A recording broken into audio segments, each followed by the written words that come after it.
Hey guys, it has been a minute since I've made a video, and I've actually had an idea for this video for quite some time, but just from life happening and things going on with the house, I honestly just haven't been able to sit down to make it. So I'm coming to you today from my bathroom. It is under construction, as you can see, but it's also kind of the least echoey place in my house. So I may have quite a few videos from the bathroom for the time being until we can get some area rugs in and kind of get some of our other rooms set up so that they don't echo as bad. My last video I did in the kitchen, and unfortunately when I was watching it, I was like, wow, it sounds like we're in a cavern.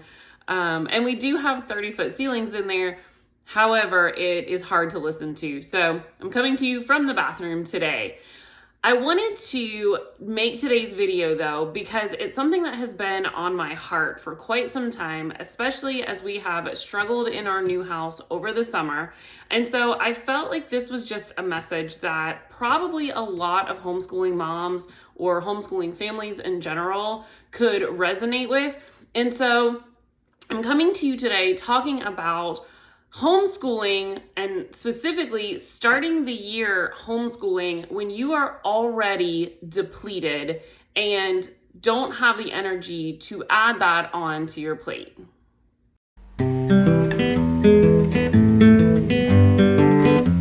So just a little background, if you are new here, my name is Rhiannon. I am a homeschooling mom of two.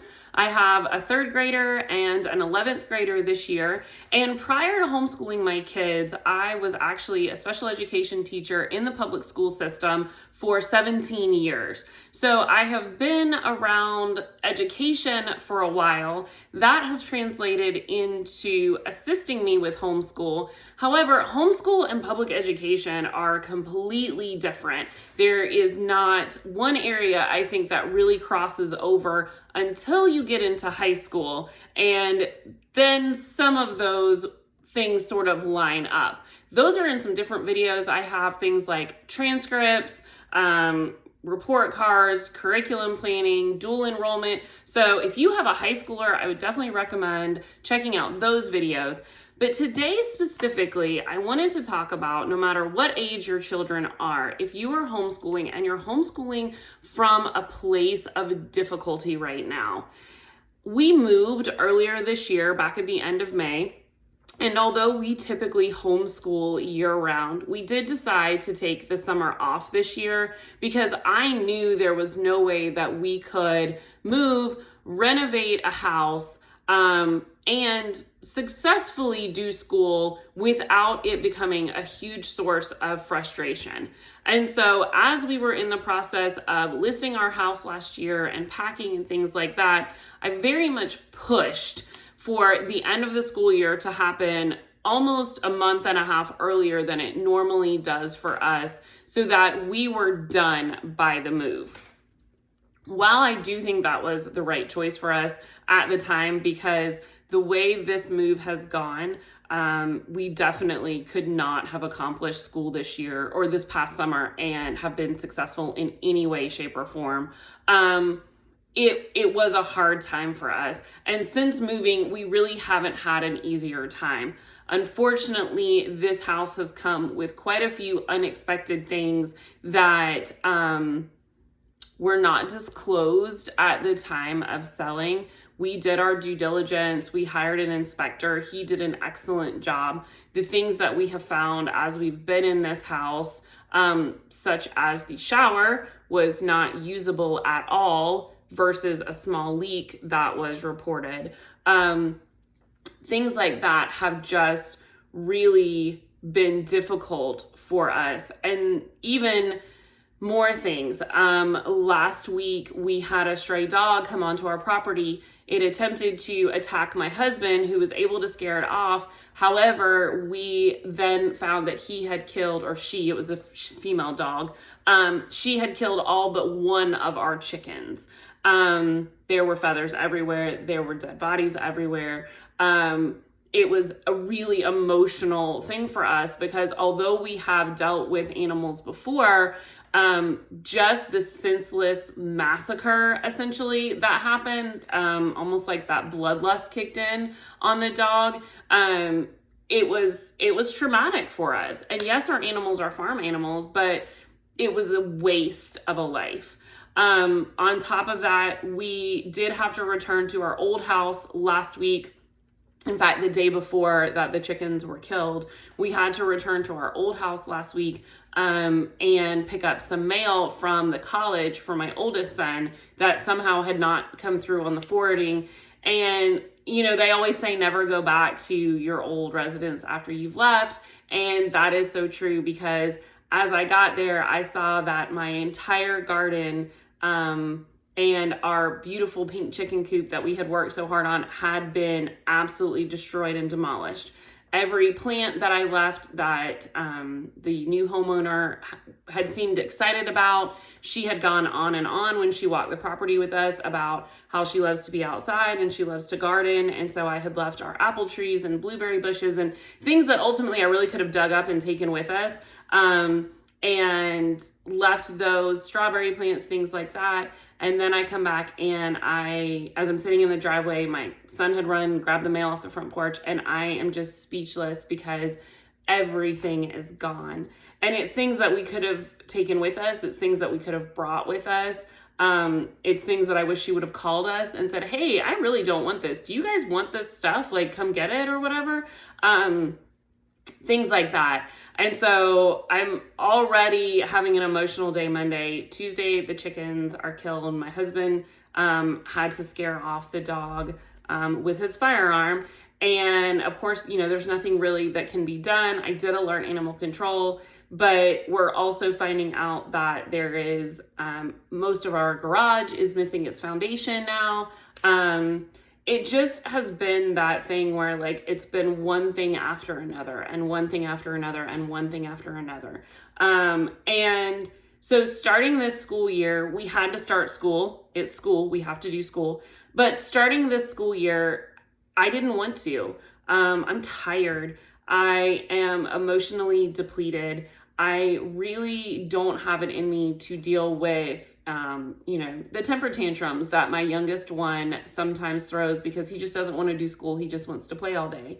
I don't really have it in me whenever my oldest has an attitude, because most of his schooling this semester is through his college. But he does still have some courses for me, and he tends to view those very differently in levels of importance. And so as I was prepping for this school year, I started thinking of what would make the biggest impact for school, but that would also allow me some rest in this season and to continue to focus on the relationships that I want to build with my kids through school, not just so much checking boxes. So the number one thing, and I'm coming to you from a place of complete honesty and transparency with this, because the thing that I need to do this year is the thing that is the hardest for me. And I do think many of our homeschooling moms will identify with this. I need to pull back. I love doing all the things with my kids. I want to learn all the subjects, and I want to read all the books, and I want to do all the science experiments. And let's use the glitter, let's make the slime, whatever. And this year we are just in a season that I can't do that. But it's hard to give myself grace and admit that I can't do it. And I guess I should rephrase, it's not that I can't do it, because I know that I could, but I wouldn't be able to do it well. And in not being able to do it well, that is where my relationships with my kids would suffer, because I would be stressed out and like, oh my gosh, we have to get this done quick. We would lose the true meaning of what we're learning about. But also it would be such a source of stress for me that I would regret doing these things with my kids. And so understanding that in this season, I have to pull back for my sanity, for my spirit, and really for my kids to have a successful year. That has been what has driven my planning for this year for our curriculum. I have leaned more on curriculum this year than I think I ever have in the past. And that's something that is hard for me. I love creating things. I love creating courses and things like that for my kids. But this year we are sticking to the bare bones. We are sticking, for my youngest, we are sticking to phonics, math, science, history, Bible, language arts, reading type things. We are not doing extra artists. We are not doing extra musicians. We are really not even doing some extra electives. Last year we worked on some typing, and then he worked on Spanish a little bit. And I kind of alternated the months that we did those, and I was good about getting those in 3 to 4 days a week. This year for school, we are doing bare bones school. Now, that's not to say we're not meeting our state requirements. We are still doing our 4.5 hours a day that's mandated by the government. We're hitting all of those things. We're learning our multiplication facts. We are practicing our skip counting. We are working on our grammar and our writing. The phonics curriculum we use pulls in some geography and some art to it. So that's nice. He's still getting exposure for that. However, I am not signing up for anything extra. We're doing experiments because that's what's in our science notebook. We're not finding new experiments. We are doing the bare bones, and we're only in our 4th day of school. This is our 4th day of school when I'm making this video. But so far, it really has been very nice. Our school day has gone smoothly. I'm not delusional. I know that we're still going to have issues some days. Today was probably the hardest day just because Kevin was super distracted. Also, he was sitting on a rolly chair, and apparently that is just a disaster when I'm trying to get him to complete work. So we're banning the rolly chair during school now. You can play on the rolly chair after school. However, outside of the rolly chair, we really have had a good start to the week, and I have been able to finish our day. It was still time to do some work around the house because I'm still trying to paint and put things together. I haven't even tried to decorate yet. I'm just trying to paint. We still have time to, run our errands or get to lessons. I've still been able to tutor this month. Or the end of last month, we kind of picked back up. But we have really dialed it back. And part of me wants to feel really guilty for that. And then the other part of me goes, but we finished our day, and at no point did I feel like we missed something. And that has been such a wonderful feeling, especially as someone who is very type A, who is OCD, who is very much we have to do all the things. My friend Sarah and I were talking and just talking about how, unfortunately, I think public school has kind of driven that into us of we have to check every single box every single day. And we really don't. We have to check most of the boxes most of the days. And as long as every box gets checked at some point during your school week, you really are okay. You really are going to teach your kids. They really are going to learn. Maybe they don't do math 5 days a week. Maybe they do math 3 days a week or math 4 days a week. That's okay. They're still going to learn the math, okay? Maybe you guys don't read aloud every single day. And I'll be honest, you honestly should probably read aloud more than do the math, because that's going to just do that relationship with your kid, and kids learn so much from reading aloud. But regardless, giving myself permission that if we don't do every single thing every single day, it is okay. We will do it. I promise. Also, giving myself permission that this year is not going to be our most creative year. This year is going to be an academic year. I'm going to do what I can for field trips and fun things and breaking up our school week so that we still feel like there is a little bit of whimsy to it and it's not public school at home. But this year is not going to be our most creative year. And that is okay, because my kids are still going to learn. And at the end of the day, that is what my job is. My job is to offer them the opportunity to learn. My oldest, like I said, most of his courses this year will be through the college. He still has 2 courses for me. I have never, ever purchased curriculum for a course that I have created. I did that this year. He needed an academic elective, and typically most kids pick geography. Of course, my son said, no, I want to do British literature. He wanted to focus on Tolkien and C.S. Lewis. And so in order to kind of do a well-rounded British lit course, I felt like we should at least touch on some of the earlier periods, like the medieval period, the Renaissance period, stuff like that. And then as we get into the modern period, we will do a focus on those too. I was all ready when we were talking about this last year, and I was super excited. And I was like, okay, I'm going to pull all these resources, and we're going to do this, and we're going to go this field trip. And I'll be honest with you, when we got to the point of like sitting down and putting pencil to paper and writing lesson plans, I couldn't do it. I didn't have the time. I didn't have the energy. I didn't have the mental capacity to do it. So I got online. I found a ready-made course. It's excellent. It was not that expensive. It offers all of the activities, art, writing activities. There are questions and tests so I can take grades. And I purchased that sucker. And I felt guilty at first. And then honestly, I stopped feeling guilty, because the end of the day, he wants to learn about British Lit. We're learning about British Lit, and it's okay. It's okay that I didn't create that course. I will create another course at some point, I'm sure. Maybe next year, maybe the year after. It depends on how this house goes, because y'all, it's been a doozy. But giving myself permission that this year doesn't have to be our best year, it just has to be a good year, has gone so far as we were prepping for school and I was getting ready to start school, of me not regretting what the school year was about to start.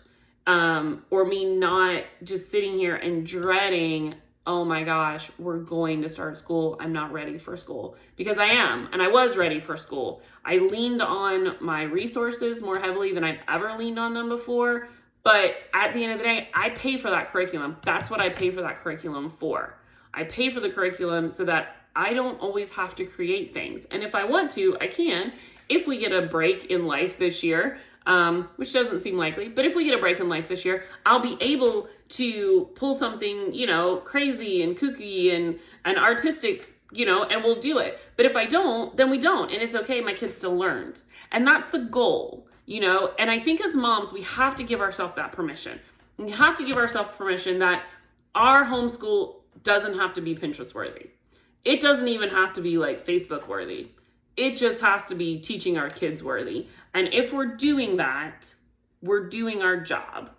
We're meeting those requirements. We are spending time with our kids. We're teaching them what they need to know. And sometimes the less stuff, that's okay too. It doesn't always have to be great. Finally, the last thing that I have given myself permission for this year is starting off our school mornings slow. We are not morning people. None of us are. My husband is sort of a morning person, but that's only because he gets up to go to work at 2 a.m. And so his body has trained him to be a little bit of a morning person. But I have never been a morning person. Neither of my children are morning people. If they get up early, they're not nice people. And so I have always in the past been like, time to wake up. We need to get school done. Let's go, go, go, go, go. All these things. We've eaten breakfast, we've jumped right into school, and I will push reading books and stuff until the end of the day, which, let's be honest, at that point, we're usually behind and somebody's frustrated, mostly me, and I never end up reading the books. And then I beat myself up all afternoon or all evening because I'm like, oh, I really want read aloud time with my kids. That's like the most important time for them. So I've given myself permission that we are not morning people. And we are slow morning people. So this year we are trying something different. And again, we're only 4 days into the school year. but it really has been working much better for us. We are still getting up. We are not getting up at 7. We are getting up closer to 8. And I am not the person that really gets up before my kids. I'm not gonna lie. I like to sleep. I don't sleep well at night. Thank you, menopause. And so if I don't sleep well in the middle of the night, I'm not the person that's gonna get up when my alarm makes me get up, unless I absolutely have like an appointment and somewhere to be. So instead of the crazy, let's get up early and let me have my devotional time before my kids wake up, that's not practical for me. It's just not. I don't have a cup of coffee before my kids get up. I love to have a cup of coffee before my kids get up. Doesn't always happen.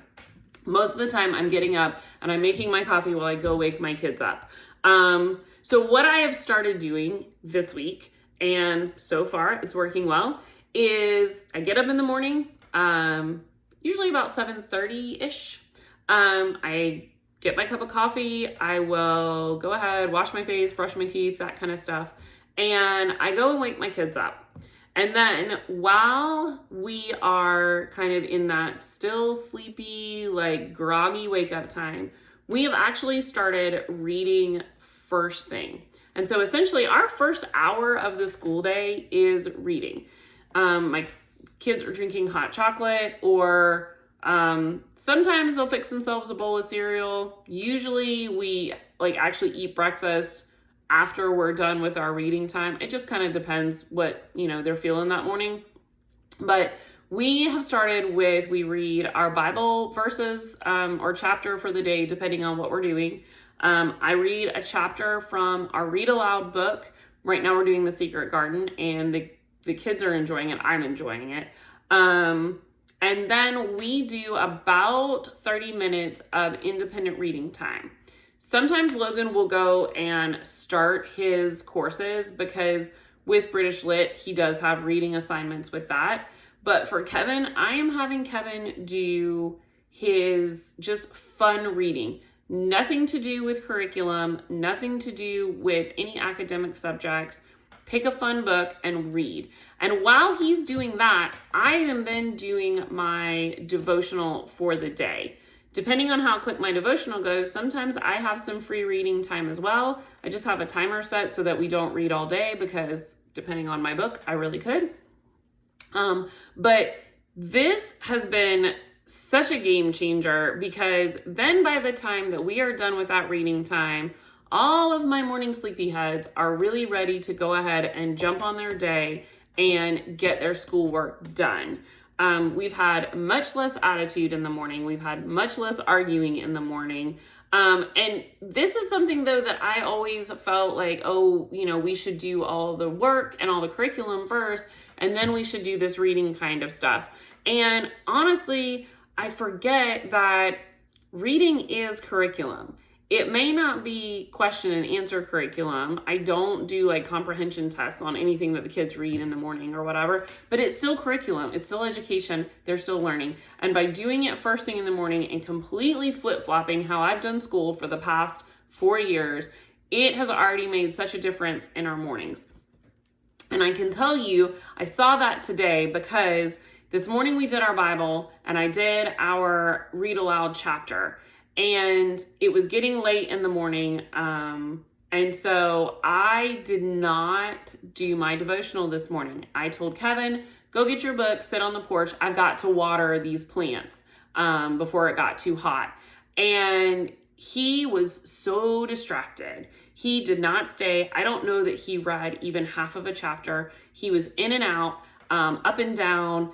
I was constantly having to call him back outside to sit on the porch so that I could sort of keep an eye on him while I was finishing watering the plants.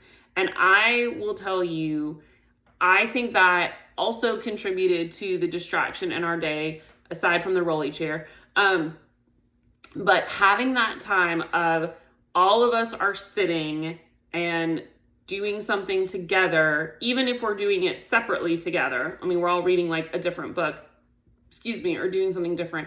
But even though we're all doing something slightly different, we're all sitting there together. And that's just the expectation of we are spending time right there doing whatever that thing is. Setting that environment of I'm not getting up and doing something else. I'm not cleaning up breakfast. I'm not doing anything else. That has been so different because like he sits there and does the thing and I'm not chasing him down. And I saw that so clearly today when I did get up and did do something else. Granted, it was an important thing, but it wasn't what we had been doing. And the difference was night and day. So that is something that I definitely feel we're going to continue going forward because it seems to really set the tone for our day. So I really just sort of wanted to kind of update everyone on what was going on in our life. It has not been easy, but I wanted to share with you guys the biggest thing from my heart is that it is okay to pull back. And the season of your life often will dictate what your homeschool is going to look like. Doing less doesn't mean you're shirking responsibilities. Doing less doesn't mean that you're not teaching your kids to the best of your abilities. All it means is that you are pulling back to prioritize the most important things in your family's life, in your children's school day. And by doing that, I think you're really going to be able to reduce some of the stress that you're feeling and hopefully give yourself a little bit of breathing room because life is not always kind to us. And I think sometimes people think it's easier because we stay home. And I would almost argue that it is more difficult because there's no separation between home and school like there is for kids that go to school. And because of that, I think moms feel so much more pressure to do so many more things because they think they need to in order to have a great school year, when really you need to focus on the basics, love on your babies, read a book aloud, and play outside. So I hope you guys have a wonderful start to your school year. Make sure to give yourself some grace as you are starting and snuggle with your kids and enjoy your time with them. We'll talk to you soon.